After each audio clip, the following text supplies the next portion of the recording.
Papers bill के विरोध में हो रहे आंदोलन में वैसे तो बहुत से किसान नेताओं के नाम सामने आए हैं, लेकिन जो नाम आंदोलन में मुखर तौर पर उभरा है वह है भारतीय किसान यूनियन के राष्ट्रीय प्रवक्ता राकेश टिकैत का।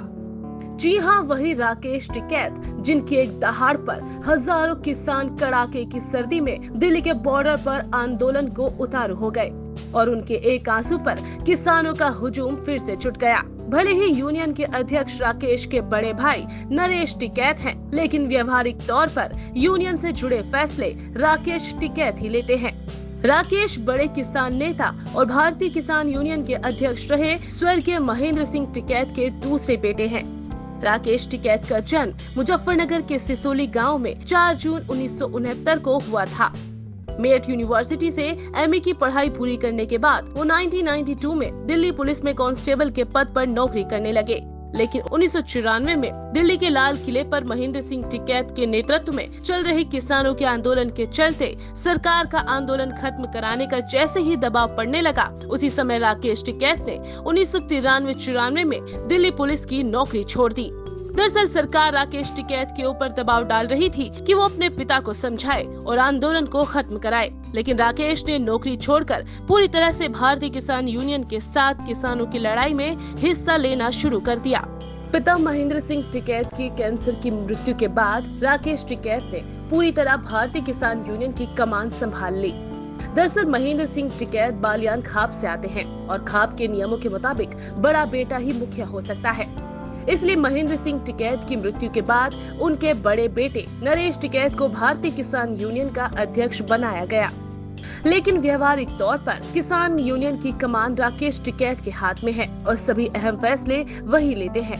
राकेश टिकैत की संगठन क्षमता को देखते हुए उन्हें भारतीय किसान यूनियन का राष्ट्रीय प्रवक्ता बना दिया गया था, जिसे वो आज तक बखूबी निभा रहे हैं। राकेश टिकैत ने 2 बार राजनीति में भी आने की कोशिश की। पहली बार 2007 में उन्होंने मुजफ्फरनगर के खतौली विधानसभा सीट से निर्दलीय चुनाव लड़ा था। इसके बाद राकेश टिकैत ने 2014 में अमरोहा जनपद से राष्ट्रीय लोकदल पार्टी से लोकसभा का चुनाव भी लड़ा, लेकिन दोनों ही चुनाव में इनको हार का सामना करना पड़ा। भारतीय किसान यूनियन की नींव 1987 में उस समय रखी गई थी, जब बिजली के दाम को लेकर किसानों ने शामली के कुरुमखेड़ी में महेंद्र सिंह टिकैत के नेतृत्व में एक बड़ा आंदोलन किया था, जिसमें 2 किसान जयपाल और अकबर पुलिस की गोली लगने से मारे गए। उसके बाद भारतीय किसान यूनियन बनाया गया था, जिसका अध्यक्ष चौधरी महेंद्र सिंह टिकैत को बनाया गया था। किसानों की लड़ाई लड़ते रहने के कारण राकेश टिकैत 44 बार जेल की यात्रा भी कर चुके हैं। बीकेयू उत्तर प्रदेश प्रवक्ता आलोक वर्मा बताते हैं कि मध्य प्रदेश में एक समय किसान के भूमि अधिग्रहण कानून के खिलाफ उनको 39 दिनों तक जेल में रहना पड़ा था। इसके उपरांत दिल्ली में लोकसभा के बाहर किसानों के गन्ना मूल्य बढ़ाने हेतु सरकार के खिलाफ प्रदर्शन किया और गन्ने को जला दिया था, जिसकी वजह से उन्हें तिहाड़ जेल भेज दिया गया।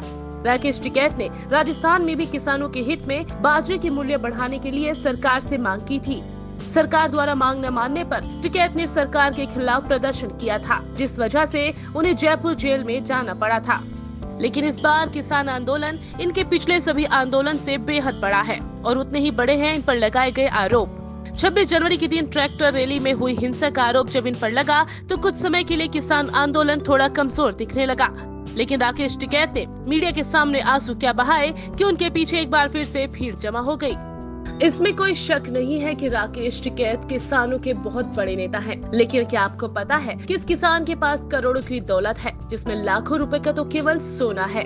दरअसल सोशल मीडिया पर दावा किया जा रहा है कि राकेश टिकैत के पास 80 करोड़ की संपत्ति है।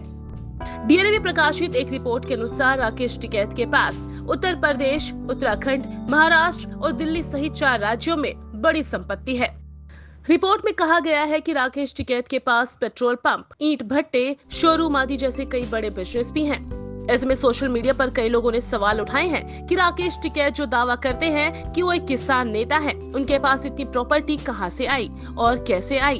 अब इन सारे सवालों के जवाब खुद राकेश टिकैत ने दिए हैं। एक चैनल को दिए गए इंटरव्यू में राकेश टिकैत ने तंज कसते हुए कहा, विरोधियों ने तो बहुत ही कम आकलन किया है, लेकिन ज्यादा करना चाहिए। बहुत संपत्ति है हमारे पास। असल में हमें भी नहीं पता कि हमारे पास कितनी संपत्ति है, कई हजार करोड़ की होगी।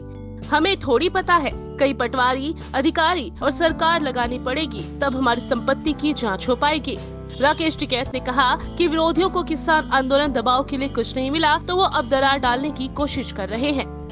नेताओं पर संपत्ति का आरोप लगाया जा रहा है। ये प्रॉपर्टी का मामला विरोधी 5 दिन से चला रहे हैं। वो ये भी चला चुके हैं कि सारे किसानों की संपत्ति भी हमारी है। जो हमें पेट्रोल पंप हम फ्री में पेट्रोल देते हैं वो हमारे हैं। हालांकि उन पर 10,95,119 रुपए का कर्ज भी था। उन्होंने 2012-13 में इनकम टैक्स रिटर्न में अपनी कुल कमाई 2.83 लाख रुपए, पत्नी की कमाई 2.08 लाख रुपए और बच्चों की कमाई 3.04 लाख रुपए बताई थी। चल संपत्ति की जो जानकारी शेयर की गई थी उसके मुताबिक cash 17 lakh, bank deposit 8 lakh, insurance में 28,000, गोल्ड और ज्वेलरी में 9.15 लाख रुपए निवेश किए गए। अचल संपत्ति की बात करें तो खेती योग्य जमीन की कीमत 3 करोड़ रुपए, नॉन एग्री लैंड की कीमत 88 लाख रुपए थी। उन्होंने बैंक से 10.71 लाख का लोन भी लिया था। अब इन सभी आरोपों में कितनी सच्चाई है और इसका किसान आंदोलन पर क्या असर पड़ेगा, ये तो समय ही बताएगा।